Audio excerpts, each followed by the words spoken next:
1972 সাল থেকে আমার মনে হয় না যে কোনোবার বাংলাদেশ জাতিসংঘ সমিতি বিশ্ব মানবাধিকার দিবস পালন করতে পারে। বিশ্ব মানবাধিকার দিবস এখন অনেক বড় আকারে, আয়তনে, পরিসরে পালিত হয়। মানবাধিকার নিয়ে কাজ করার সংস্থা অনেক বেড়েছে, সরকারিভাবেও নানা রকম সংস্থা হয়েছে, প্রচুর এনজিও হয়েছে যারা মানবাধিকার নিয়ে কাজ করে। কিন্তু 70-এর দশকের পরিস্থিতিটা এমন ছিল না। 70-এর দশকে যখন বাংলাদেশ জাতিসংঘ সমিতি মানবাধিকার নিয়ে কাজ শুরু করেছিল, তখন মানবাধিকার সম্পর্কে আমাদের এখানে খুব বেশি পরিচয় ছিল না। যদিও আমাদের মুক্তিযুদ্ধ চলাকালে মানবাধিকারের বিষয়টি আমাদের জাতীয়ভাবে এবং আন্তর্জাতিকভাবে নানা ফোরাম উঠেছে। জাতিসংঘ সমিতি সবসময়ই এই মানবাধিকার দিবসকে উঁচুতে তুলে ধরার চেষ্টা করে, কাজটা করার চেষ্টা করেছে। সেটা হচ্ছে এই ধরনের সেমিনার এবং সভা সমিতির মাধ্যমে আমাদের এই প্রকাশনা করতে। গত 25 বছরে আরো প্রায় 30টা নতুন মানবাধিকারের নানা রকমের সকলের জন্য হয়তো কিছু কথা তুলে আনার জন্য জাতিসংঘের মতো একটি প্রতিষ্ঠান গড়ে উঠেছিল, এবং যে কারণে আমরা বিভিন্ন সহিংসতার বিষয়গুলোকে স্মরণে রেখে মানুষের মাঝে একটা শান্তিপূর্ণ অবস্থা বিরাজ করার কথা চিন্তা করা হয়েছিল। সেজন্যই ক্রমান্বয়ে আমরা এই বিষয়গুলো নিয়ে আমরা প্রাতিষ্ঠানিক আলোচনা বা বিষয়বস্তুগুলোকে ডকুমেন্টেড করেছি। একটি শিশু জন্মগ্রহণ করে তখন থেকেই কিন্তু মানবাধিকারের বিষয়টি উঠে আসে এবং সেটি ক্রমবিকাশ করেছে। একটি শিশু জন্মগ্রহণ করে, আমরা সেই সুকান্তের লেখায় কবিতায় করেছি যে একটি শিশু জন্মগ্রহণ করেছে। আমি কবিতার ভাষায় নয় বিষয়টা কি বলছি যে সে কান্না দিয়ে চিৎকার করে জানান দেয় যে সে পৃথিবীতে এসেছে এবং তার কিছু দাবি আছে। অর্থাৎ তার প্রথম দাবি হলো সে তার মায়ের কাছে এবং পরিপার্শ্বে যারা আছে তাদের কাছ থেকে আদর যত্ন দাবি করে।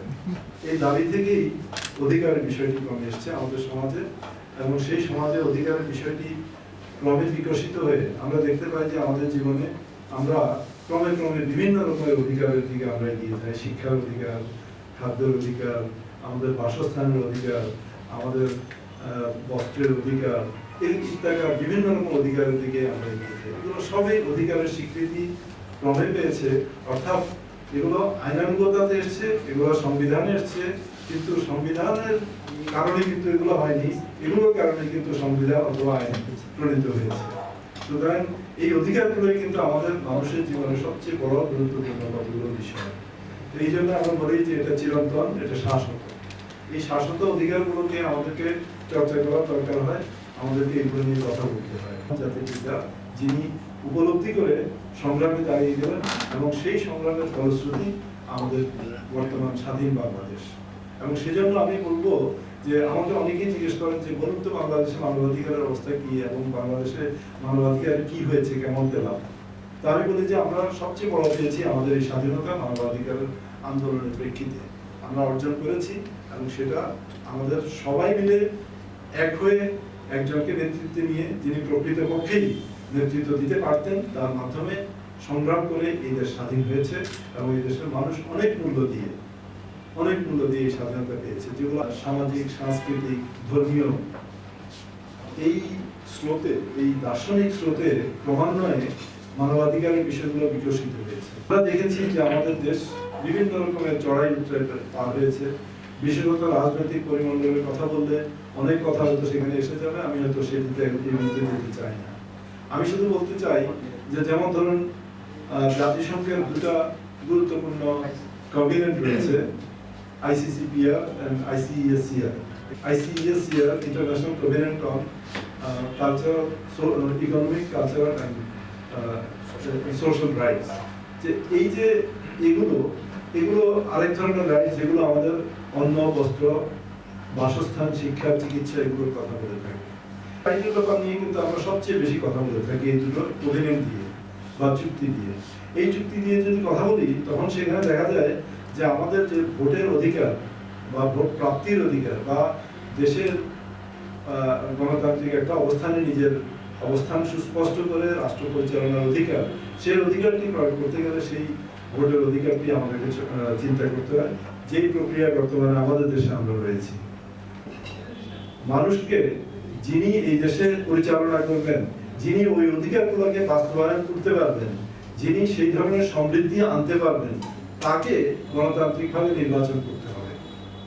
তাহলে একদিকে আমার এই বিষয়টাও যেমন গুরুত্ব আছে, আবার গুরুত্ব আছে আমার গণতান্ত্রিক নির্বাচনের মাধ্যমে যার ভোট তিনি দিয়ে ভোটের মাধ্যমে নির্বাচন করবেন এবং দেশে একটা শান্তি প্রতিষ্ঠিত হবে এবং সেই সুন্দর শান্তিময় কাঠামোতে দেশের উন্নয়ন হবে। আর যদি উন্নয়ন হয় তখন কিন্তু সেই অন্ন, বস্ত্র, শিক্ষা, চিকিৎসা, বাসস্থান এগুলো সব নিশ্চিত হবে। অর্থাৎ একটি আরেকটির পরিপূরক। আমরা বলি যে mutually reinforcing. So this mutually reinforcing situation must be there prevalent. এই কথাটা আমি বলবো যে ICSCR, ICCPR যত রেফারেন্সই দিই আমরা বলবো যে এটা পারস্পরিকভাবে নির্ভরশীল এবং এগুলোর মাধ্যমে কিন্তু আমাদের দেশে একটা গণতান্ত্রিক শাসন ব্যবস্থা স্পষ্ট হতে পারে এবং পৃথিবীর উন্নত দেশগুলোতে তারা সেভাবেই চিন্তা করেছে। শিশু হত্যা, তার শিশুর সংগ্রহহানি, কি চরমভাবে সংগ্রহ একটা শিশুর সংগ্রহহানি করা হয় সেটা অকল্পনীয়। নারীদের কিভাবে অবমূল্যায়ন করা হয়, সংগ্রহহানি করা হয়, সেগুলো আমি আর শব্দ দিয়ে উচ্চারণ করতে চাই না। শিশু নির্যাতন, শিশু শ্রম, বাল্য বিবাহ, গৃহকর্মী নির্যাতন, এই সমস্ত বিষয়গুলো।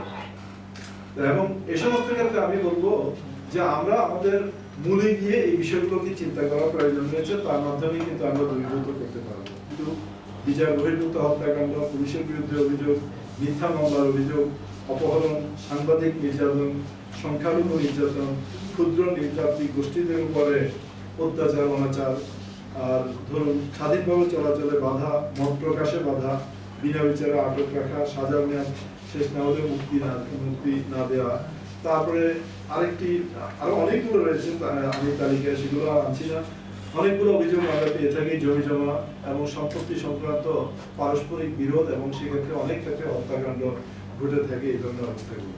তো এগুলোর ব্যাপারে আমরা যখন চিন্তা করি আমরা দেখতে পাই যে সমাজে এই ধরনের কিছু কিছু সমস্যা রয়েছে যেগুলো অনেক কিছু আমরা দেখে আমরা অনেকে খুব কষ্ট পাই, আমরা এর দ্বারা দগ্ধ হই। আপনি দেখুন বাংলাদেশে যে আলু উৎপাদিত হয় 1,10,00,000 টন, তার বিপরীতে মানুষের চাহিদা হলো 90 লক্ষ টন, অথচ আমরা আলু আমদানি করতে পারছি। আর যখনই আমদানির কথা শোনা যায় তখন দাম কমে যায়।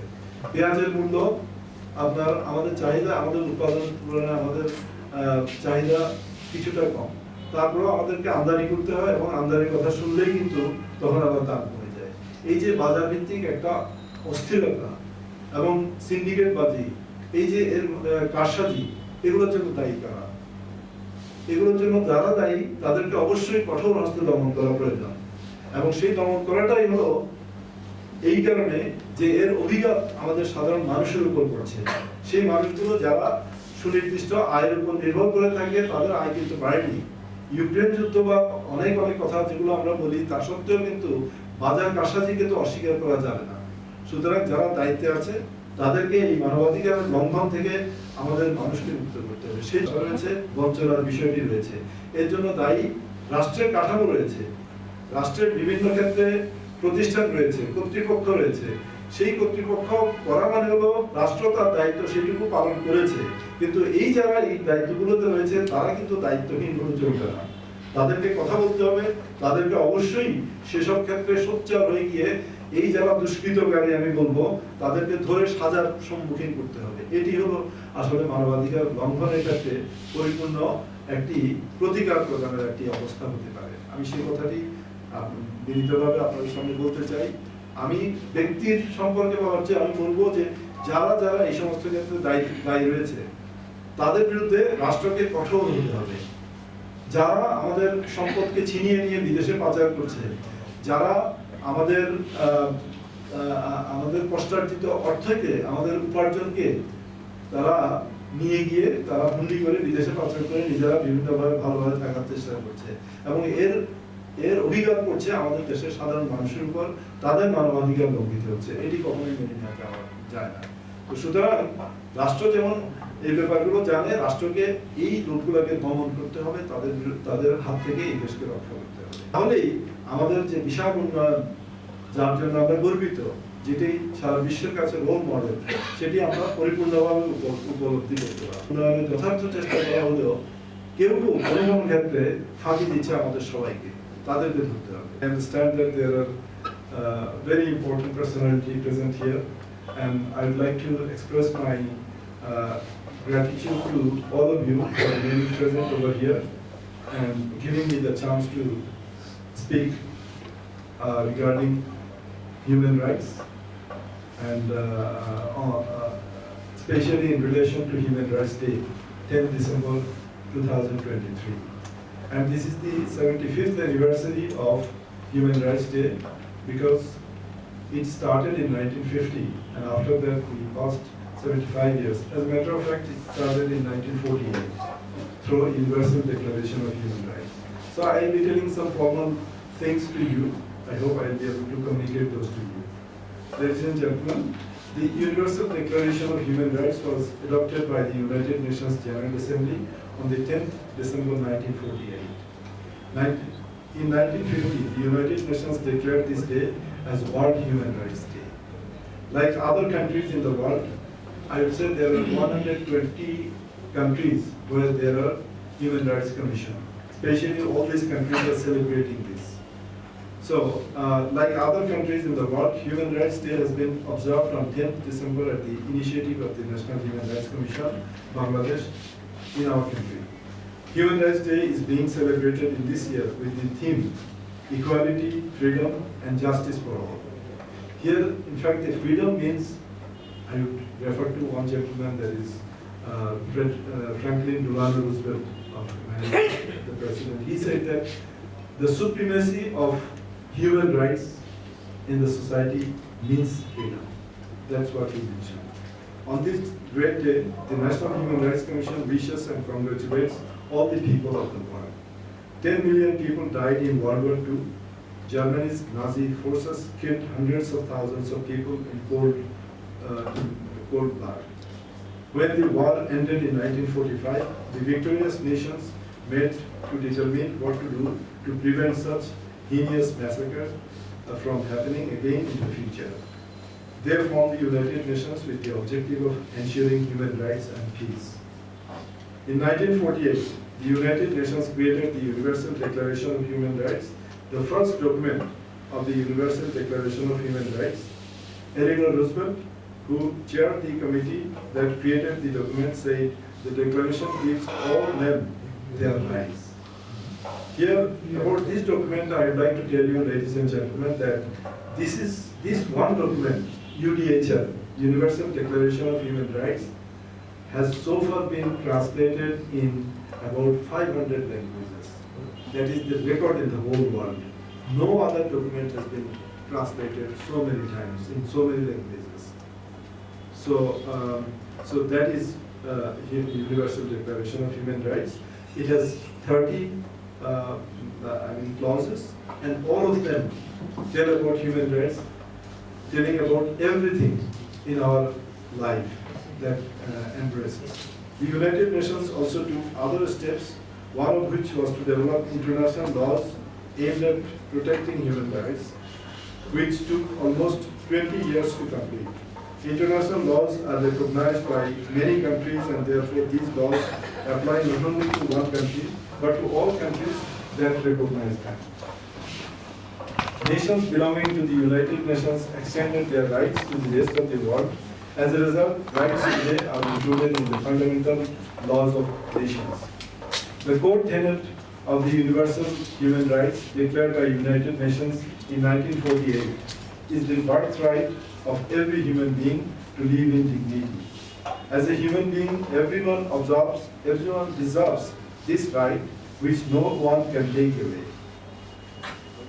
We call it inalienability, principle of inalienability. Nobody can take it away. Even the democratic force of the country cannot take it away. The right is eternal and not limited by the borders of any country, regardless of religion, caste, men and women, young, old, children, minorities, tribals, third gender, disabled, regardless of whether he or she lives in villages or in city or in any part of the world, everyone has equal rights. The concept of human rights has evolved today by crossing a long path with the development of civilization. Searching the roots of human rights, it can be seen that the rise and fall of the human race has enriched the concept of human rights in the socio-economic, cultural, religious, and philosophical currents of the thousands of years. Some notable events can be noted by reviewing the history. Historic Charter of Magna Carta, that means England's Magna Carta in 1215, Petition of Rights of 1628, Bill of Rights 1689, Charter of Man and Citizen of 1789 in France are important human rights documents. Over the time, the institutionalization of the concept of human rights on a global scale has been strengthened through the historic human rights document, Universal Declaration of Human Rights, as I mentioned earlier, drafted in 1948. This year marks the 75th anniversary of the historic document. Father of the nation, Bangabandhu Sheikh Mojibur Rahman carried out the movement and pursuit of the great responsibility of establishing human rights in Bangladesh. Before it was Bangladesh, that is East Pakistan. The People's Republic of Bangladesh was established as a result of human rights pursuits and efforts under the leadership of Bangabandhu Sheikh Mojibur Rahman. The long 23-year independence movement of Pakistan era is all part of the human rights movement. There has been a movement for all kinds of political, economic, cultural, linguistic rights. The motto of our liberation war was equality, human dignity, and social justice, which is also the motto of the concept of human rights. The concept of human rights is reflected in our entire constitution. Article 13 of the second part of the constitution states that the republic shall be a democracy where fundamental human rights and freedom shall be guaranteed and respect for the dignity and worth of human beings shall be guaranteed. Fundamental rights were guaranteed in Part 3 of the Constitution of the People's Republic of Bangladesh in 1972 by the Constituent Assembly under the leadership of Bangabandhu Sheikh Mojibur Rahman, which is in line with the Declaration of Human Rights. Each of the fundamental rights mentioned in Part 3, that means from Article 26 to 47, are included in the concept of human rights. As a matter of fact, we got those fundamental rights, but fundamental rights included in the